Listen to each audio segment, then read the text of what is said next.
Hello everyone, this is Joe and welcome to another episode of Collecting Bionicle, and today I'll be doing another custom mask painting video, but this time it's not just for fun or getting a more movie accurate design like I did last time with the Krakan, but this time it's an official new Canon mask thanks to TTV's Canon mock contests.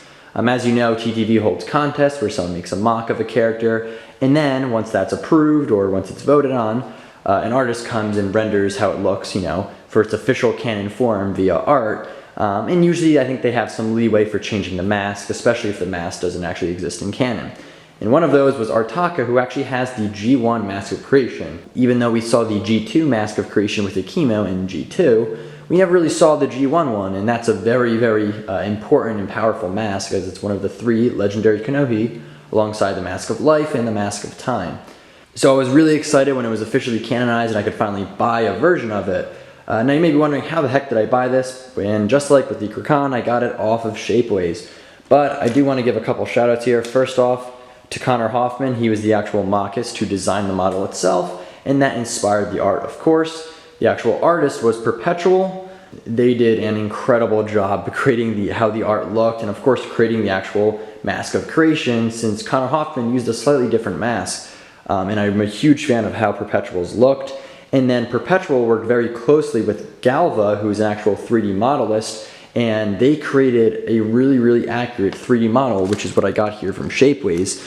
And so Galva has the 3D model that's based upon Perpetual's design available for order at their store on Shapeways. And links to all three of those are in the description, where you can see the mock itself and find instructions from Connor, then the actual artist rendering from Perpetual. And I'm going to talk a little more about the mask itself, but it's incredibly detailed, and Perpetual actually breaks it down into really cool phases and images, and you see where the inspirations came from, so it's some really, really cool stuff. So definitely check that out. And then last, but certainly not least, Galva with their store Galvanized on Shapeways. And I believe they also have a link to their personal just 3D model, site from their Shapeways. So definitely check all of them out. All of them, obviously put a lot of brain power into creating the mock, to the mask, and then to the actual 3D model of the mask, and I'm very, very thankful, and definitely support them by checking their stuff out, and of course buying the mask. Now, just like last time, I heard from a lot of people that the best plastic to use was the smooth, fine detail plastic. It is a little more expensive, but it winds up being a lot smoother, like the official Lego quality plastic, and it's a lot sturdier than I think some of the other designs. So that is the mask itself, and it is clear because that's the only color the smooth fine detail comes in. But it's incredibly detailed, and it feels just really high quality and strong, and it just feels very smooth. A lot of times you can see print lines, and there's very, very few you can actually see on here. And I know my camera isn't, or at least the lighting here isn't the greatest lighting, so try to get a better look at it. I know the light here is a little bright almost. Not the best lighting here out in a garage, since this is where I'm going to be painting, but as you can see, very, very nicely detailed. Maybe get it a little bit better in focus. Very nicely detailed, and you can probably see even more detail than I'm showing off here if you view the actual renderings and concept drawings from Perpetual. Really cool breakdowns, like I believe this is Kina Nui, which was on Matanui. It's the planetary, or it's the exploration system for Matanui himself, that was left out and deployed once he crashed into Aqua Magna. And then there's a lot of other ruins, and I'm not sure if he has a breakdown of the symbols. I'll be honest, as much as I love Bionicle and Bionicle lore, I actually don't know the Nuva symbols too much, and I'm not sure if they are. I mean, I assume they would be the Nuva symbols, since Ackar did create the Toamata, and it was in their destiny to become Toa Nuva, so would make sense, but just really, really cool. I like the ancient look to it, and I do actually have the G2 Mask of Creation here, so you can compare and see. And both really cool masks, really interesting designs for both of them. But I do think that the one from Perpetual here in Galva is a lot more accurate to how the ancient and legendary masks were in G1. This is a lot more smooth and a little less crude, but if you look at the actual Mask of Life with the, that being on the front is popping out, and it kind of has very rough edges, not as smooth, and this one, is a lot more boxy in that regard with, non-clean edges or smooth edges like in G2 over here. A lot of ruins, of course, the Mask of Life again. has the figure on the front, so a lot more symbolic. And even though this one does have ruins on it, it just gives me more of that ancient vibe. Mask of Time as well, you know, was an early G1 mask and was a lot more, you know, boxy and rough looking, and I think this really captures it. And, you know, I do really appreciate, you know, as a longtime fan of Bionicle, seeing all the inspirations that were taken on this mask by Perpetual with, you know, Kina Nui, like I mentioned, and all the different Toa Nuva masks, and kind of, you know, it makes sense for Artaka to actually reflect that in his work when creating the Toa Mata. So really, really cool. I do really like that, and I'm really excited to see how this looks in gold. As far as the color, I think that I'll try to match like the actual new Lego gold, which is like this pearl gold here. I'll show off the paints in a second that I'm using. But again, really impressed, and definitely please check out all the links in the description to all of their work. It's really incredible, and I could not design this, and I could not 3D print this, so having a service like Shapeways, and of course all the amazing artists and designers, is incredible, and now I can paint it up. And one day when I get all the pieces, put it on Artaka. But just finally having the third legendary mask is so exciting. So it feels really awesome to be, you know, taking the first step of building that set and seeing a new piece in Bionicle, even though it's technically not an official piece. I'm trying to rub off this black speck here. But even though it's technically not an official piece, you know, it's officially canonized for its look. So if I can get it as close as possible, that's really awesome. So again, that's what I'll be painting. And again, smooth fine detail plastic, a little clear. As far as the painting strategy and paints, since it's not fully clear, there's a few, you know, darker spots here. It's not fully translucent. I'll cover it in primer. Not only does that help the actual paint layer stick better, but also it's giving a solid color. So maybe there's not one spot that's slightly darker, slightly lighter, or anything like that. So it gives a nice clean surface for the paint to stick to, and as far as like the color spread. So that's why primer is important.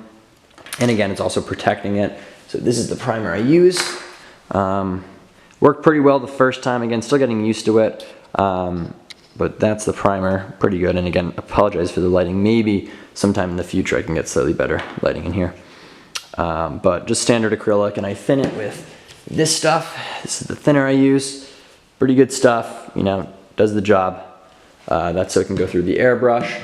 And then what I'm trying out this time, and if I'm not mistaken, this is Warhammer 40K paint. I've never played those games, but they've always looked very fun.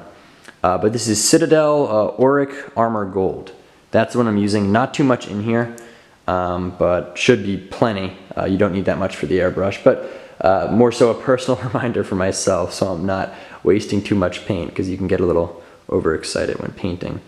But that's the color I'm using. I think that matches the pearl gold in Lego pretty well. Again, on camera it looks pretty good, but again, this is, you know, wet and in a little container, so not the best comparison there.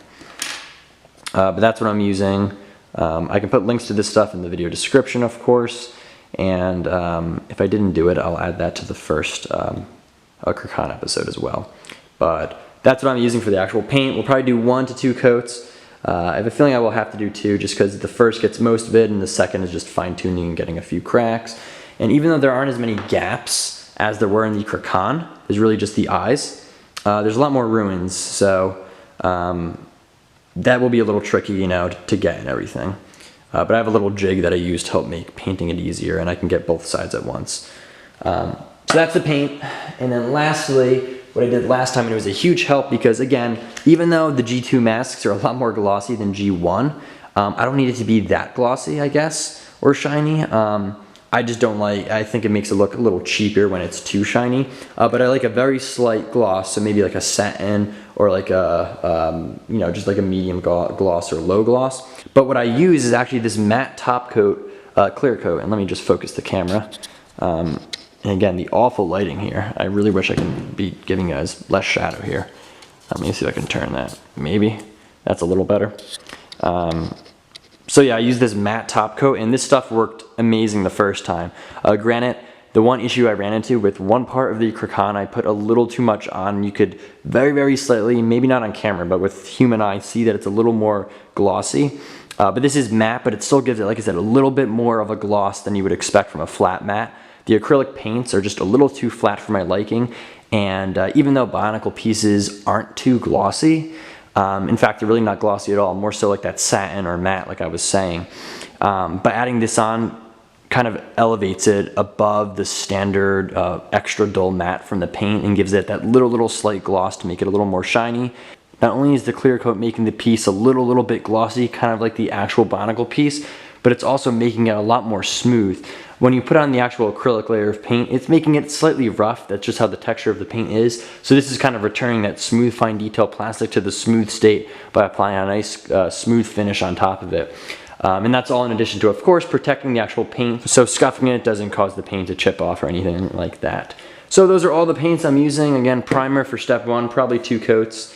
Then the actual gold with the thinner, and that's also for the primer, which I'm realizing now you guys can't see. So zoom out a little bit. And then the last step is the clear coat, which is probably only 1 coat and not overspraying it too much. So that's everything I'm using. I'll put links to all this stuff in the video description. And of course, links to the amazing people that worked on the mask and everything. Really excited. I'll actually take a nice picture of the mask, unlike last time, so you can see a nice comparison at each stage. But right now, it's the clear mask, and then I'll check in after each stage and show you how it looks, and show nice progress with pictures for the evolving mask. So, let's see what happens after I apply the primer.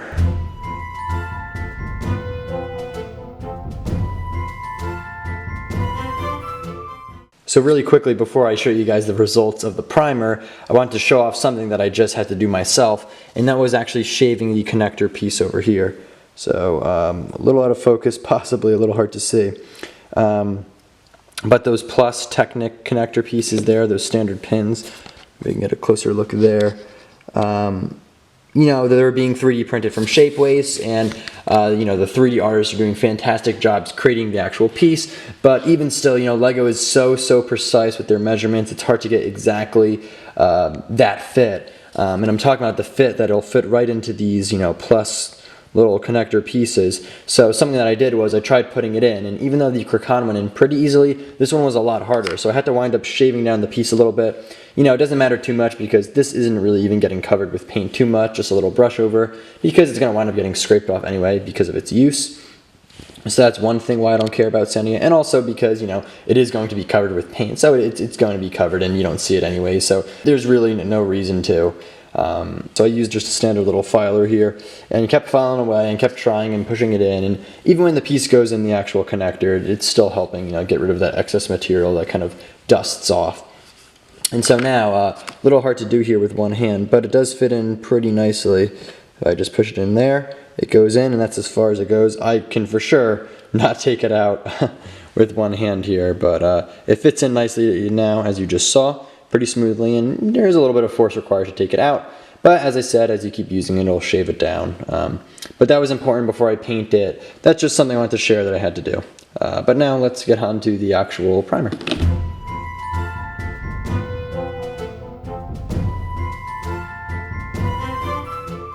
And here's the mask of creation after 1 coat of primer. I'm probably not going to do a 2nd coat of primer just because this covered it enough. I don't have to get full coverage since it's not the final coat. It's more important for the gold, but as you can tell, just by adding the white and not having it clear, the details are absolutely popping now. Like, you can really make out all the ruins, and maybe the light is overexposing it a little bit. Yeah, so you can see it even better here. The details are just popping now that there's an actual color on it and it's not clear. And I'm really excited to see how this will look when there's gold on here. And that's just really awesome looking. I love how those ruins look, and they're just, like I said, really popping now that there's an actual color on it. Trying to get another angle there. That's slightly better, but as you can see, covered really well, went on really nicely. I probably hold it about like this far back from where the camera is, I guess, when I'm spraying with the airbrush. Maybe one day if I get super experienced, I can show you guys how I do it. But you know, it's pretty simple. Just apply light layers just to get coverage. You don't want the runs. I'm definitely getting better with avoiding running. Like I mentioned, I think in the Krakan video at the end, I was pretty good with the clear coat. And those are like the hardest to see, putting the white on the clear and then of course clear at the end, just because it's hard to see what's painted. So that's where the runs really come in. But I think I had a pretty good eye for it. Got that base coverage. Never be afraid to wait and put a 2nd coat on. You don't have to cover it all in 1 coat. You know, patience obviously really plays out. So really happy with how that looks, and that's just coat 1. So I'm gonna let this dry overnight just so it's all fully settled, and then I'll start applying the gold paint there, and we'll see how exactly it looks.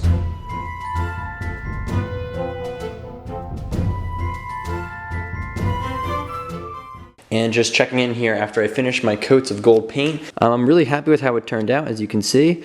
Just like last time, you know, the detail's popping now that there's an actual base color on it. Looks really, really cool. All those details just came out so nicely. And actually, this gold paint I was using must be like a higher quality than the black paint I used, because it feels really smooth, and I haven't even put on the clear coat yet. Granted, I still will, just to protect this layer of paint, but it looks really good. Now, as a small note here, I'm actually not done with the base coat yet, and I'll explain that in a second. And for that, I'm going to compare it to the G2 Mask of Creation. So I can get a good angle here. There are both of those, kind of side by side. And while they both look really cool, or while the G1 one does look really cool, the slight problem here is just that it's not entirely color accurate. So putting them down here, maybe my hands aren't as steady as I'd like. But if I put them down there, you could see the slight color difference. And granted, in certain lights, it looks a little bit worse. And I'm not going entirely for like the complete pearl gold accuracy, because there actually are no other colors on Artaka, so it doesn't entirely matter too much. But just for the sake of it, I do want the color to be as accurate as possible, just for my own experience. And so the idea I came up with is that I think I'm going to cover it very lightly with some black paint and then reapply 1 or 2 gold coats depending on what I need. And where the idea came from is that there was some overspray on this little jig I use, and this is probably very hard to see. Actually, that's a little better. But this overspray on this jig I used over here, there was black paint previously on top of it. And as you can see, the color very, very accurately matches the gold, like almost like exact. So that's really cool. And I did have the base white, but just, you know, the airbrush is applying paint in very thin layers. Some of those layers, you know, are kind of absorbing some of the color from the previous, if that's the right word. And actually where I found this paint was on some forum online, and someone did put a base black coat down, which made it match exact. I wasn't sure if I would need to do that, but it definitely makes sense that I would need to do it. So what I'm going to do is apply that little thin layer of black paint to the mask and see how the final product looks before the clear coat.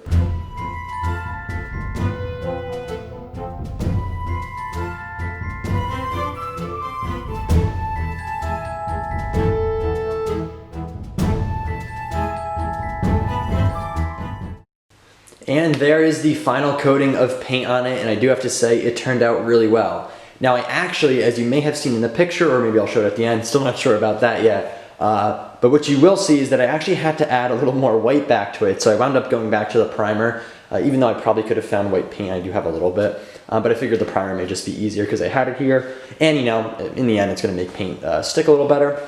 But I had to spray on a little more primer on top of it, just because when I put the black on, and then when I put the gold back on, which I didn't get a picture of that, but it was really, really dark bronze. Actually, it was very close to the color of Toa Lee Khan's mask, and that's kind of that old bronze. And that was a little too dark for me, even though that is a cool gold, and technically the Mask of Time, the first legendary Kanohi, is that color.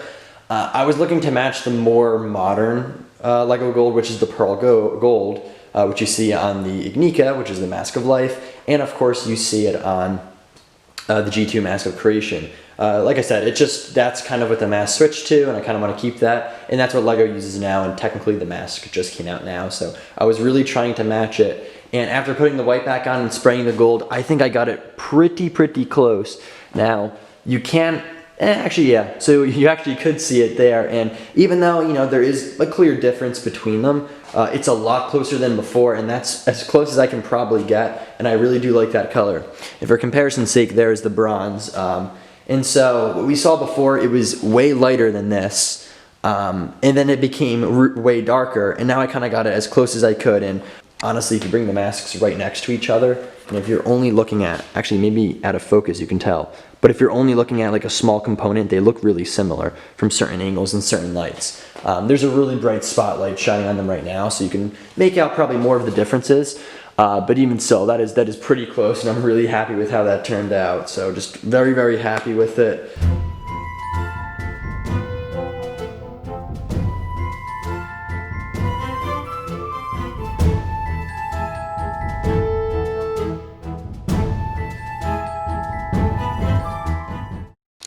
And just like that, the clear coat is applied and the mask of creation is done. The G1 mask of creation, in fact, and I am so happy with how it came out. I definitely learned a lot from last time in the clear coating stage about how to properly apply the clear coat. Granted, it did turn out pretty well with the Ackar.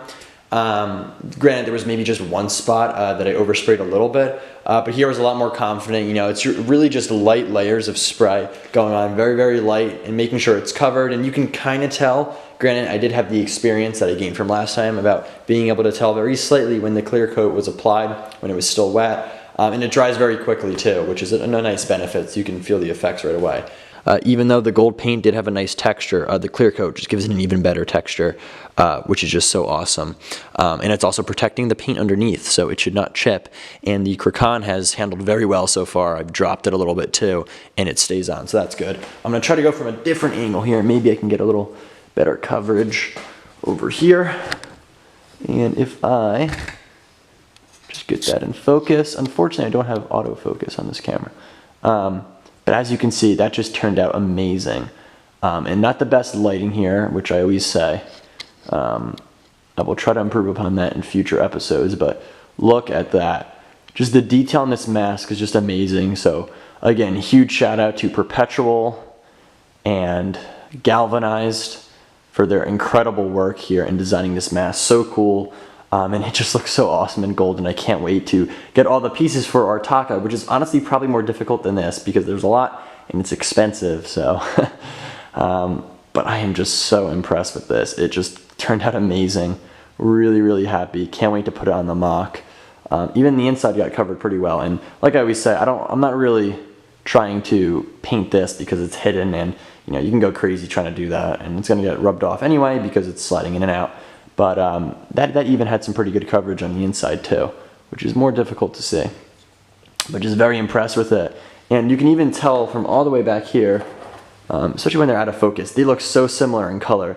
It's just when there's light shining on something, it makes it easier to tell. And I think that's a pretty darn good job matching the color. Because Lego is very hard to match with their metallics. You could find their reds and their blues and their main colors, you know, in the RGB spectrum. But when you get to the golds, it gets very difficult to match because some glisten, some don't. So I think I did a really good job. And I also somewhat discovered how to get the bronze gold color in the process, which is very good for me if I ever need to paint a bronze gold mask. So very happy with that. You know, the paint was very high quality. I'll definitely use that gold again. So just very impressed with it. Very impressed with the design, as I've said so many times. And I'm just so happy. You know, I got the color matching pretty well. And there's not even any other gold in it, so it didn't have to match. But if there was gold, I'd be pretty confident that it was a very close match. Even though I do like the G2 Mask of Creation, I think I do prefer the G1 Mask of Creation. I think it just, you know, of course I love G1 Bionicle. Maybe some other time I can talk about my issues with G2, but, you know, still enjoy it for what it is, and for, you know, giving life back to Bionicle. But just, you can't beat the amazing just designs and everything about G1. And this just speaks to G1 so nicely. As a small note, what I mentioned, I think in maybe the Ackar episode, that Bionicle pieces aren't too glossy, and I think this is a perfect showcase of that. You have a G1 mask there and then a G2, and that one is so glossy, which I can see more in person, but even kind of slightly you can see with the way the light bounces off of this, just very shiny mask. You can see the Great How is not quite as shiny, a lot more matte, and that's what I was going for with my mask painting. And that concludes this episode of Collecting Bionicle. Thank you guys so much for watching. Definitely had a lot of improvement from my Ackar episode as far as, you know, getting used to the spray gun and spraying on everything. And even for myself, for stuff you don't see, like cleaning it, making sure everything's spraying properly and setting everything up and thinning the paint and all that stuff. Maybe one day if I get really experienced, I'll definitely share with you how I do that. But for now, I'll just show you the actual results of each stage of getting to the final product. But again, really happy with how this turned out, and I just can't stop staring at it. I'm really, really excited to see it on our Ackar himself. So again, thank you for watching. Definitely stay tuned for more episodes. So definitely a lot more to do in my Collecting Bionicle series, and I'm looking forward to future episodes. There's so much more, from unboxings to trying to hunt down a few more variant comics, which I think is going to be one of the next episodes, and of course continuing to sort through sets and updating a lot. So definitely stay tuned for that, and you know, like I keep saying, a lot of exciting avenues in this Collecting Bionicle series. So looking forward to the next time I show off what I'm doing to improve my collection. But with that, I will talk to you guys later.